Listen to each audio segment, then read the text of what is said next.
Flownet. Perkenalkan, saya Muhammad Rizky, NRP 20362101072. Latar belakang. Air tanah sendiri yaitu air yang terdapat di bawah permukaan bumi. Sumber utama adalah air hujan yang melewati pori tanah. Yang kedua, ada sangat berpengaruh terhadap sifat tanah, khususnya tanah berbutir halus.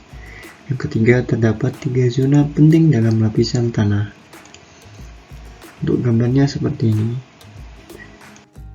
Prinsip dasar aliran air.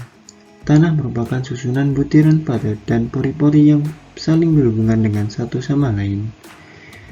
Air yang dapat mengalir melalui pori-pori. Aliran air ada 3, yaitu steady and steady atau laminar atau turbulensi atau 1, 2, 3 dimensi. Permeabilitas, yaitu kemampuan fluida untuk mengalirkan air melalui medium yang berpori adalah suatu sifat teknis yang disebut permeabilitas. Koefisien rembesan tanah.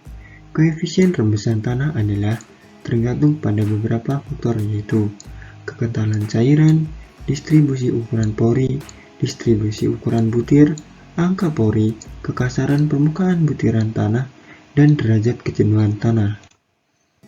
Jaringan aliran atau flownet, yaitu kombinasi dari beberapa garis aliran dan garis ekipotensial dinamakan jaringan aliran atau flownet.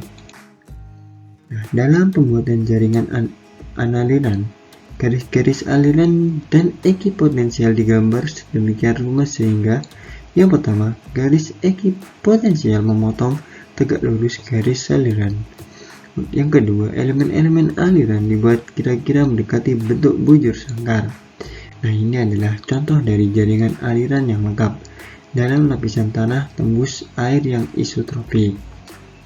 Next. Faktor pengaruh debit flownet. Yang pertama yaitu massa jenis dan kekentalan cairan. Yang kedua ada faktor kekasaran dan permeabilitas tanah. Yang ketiga ada gradien hidrolik. Yang keempat ada panjang dan kedalaman. Tujuan praktikum sendiri yang pertama untuk mengetahui pengaruh ketinggian terhadap kecepatan rembesan. Yang kedua untuk mengetahui pengaruh jenis cairan terhadap kecepatan rembesan. Alat dan bahan yang kita perlu siapkan. Alatnya ada akuarium, pipet 3 buah, botol air mineral 3 buah, dan bahannya ada air, 3 pewarna yang berbeda, alkohol, sabun cair, pasir, batu kerikil. Pada percobaan pertama, saya menggunakan 3 sampel air dengan warna yang berbeda, lalu dimasukkan ke dalam pipet. Setelah itu, air yang di dalam pipet dikeluarkan ke dalam bendung dengan ketinggian yang berbeda. Dengan 3 sampel air yang sama tetapi ketinggian yang berbeda, maka dapat diketahui pengaruh ketinggian terhadap aliran rembesan. Hasil dari praktikum 1 ini adalah semakin tinggi posisi pipet, maka semakin cepat aliran rembesannya. Pada praktikum 2, saya menggunakan 3 sampel yang berbeda, yaitu hijau adalah sabun cuci, merah adalah air, biru adalah alkohol. Nah, 3 sampel tersebut memiliki massa jenis dan kekentalan yang berbeda. Hijau nanti ditaruh yang paling bawah, merah di tengah, dan biru di atas. Hasil dari praktikum 2 ini adalah air yang diwarna merah dan biru lebih cepat daripada sabun cuci yang warna hijau.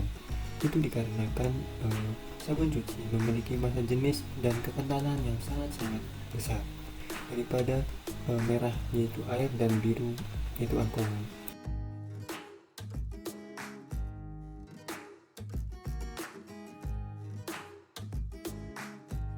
Pada praktikum ketiga, saya menggunakan 3 sampel yang berbeda. Hijau sebagai alkohol, merah sebagai air, biru sebagai sabun cair. Nah, dari 3 sampel tersebut memiliki massa jenis dan kekentalan yang berbeda. Hijau yang paling bawah, merah tengah, biru di atas. Hasil dari praktikum ketiga ini adalah alkohol yang berwarna hijau lebih cepat daripada merah yaitu air dan biru yaitu sabun cuci. Dilihat dari warna air yang tertimbul di kanan ini yang warna hijau, jadi kita membuat kesimpulan hijau yang paling bawah adalah yang tercepat. Kesimpulan praktikum yang pertama, semakin tinggi posisi aliran maka semakin cepat laju aliran rembesan. Yang kedua, semakin besar kekentalan fluida, maka semakin kecil laju rembesannya. Terima kasih. Wassalamualaikum warahmatullahi wabarakatuh.